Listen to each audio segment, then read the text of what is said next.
Talmud nous raconte l'histoire de 3 jeunes au nom de Hanania, Mishaël et Azaria qui ont été apportés chez le roi Nebuchadnezzar à Babylone. Le roi les a ordonnés de se prosterner à une statue, et que s'ils refusaient, ils le jetteraient dans une fournaise. Les 3 se sont rappelés de la plaie des grenouilles de la paracha de la semaine.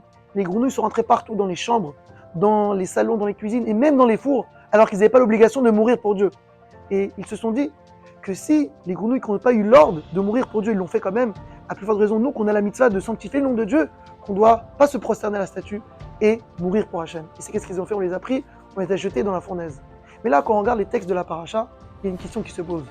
On voit qu'Hachem a ordonné à grenouilles de rentrer partout, même dans le four.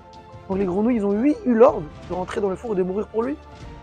Cette question a été posée à Rabbi Yonatan Abishitz quand il avait 7 ans. Il a répondu une réponse exceptionnelle.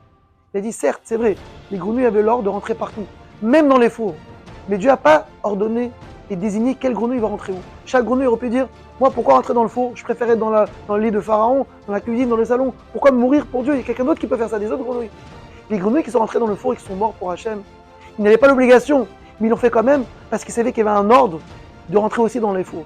Ils ont préféré, eux, faire cette action, puisqu'ils avaient la possibilité. Chacun de nous, dans la vie, on a des situations qui se présentent devant nous. Faire une mitzvah, étudier la Torah, faire du bien à nos amis ou notre famille.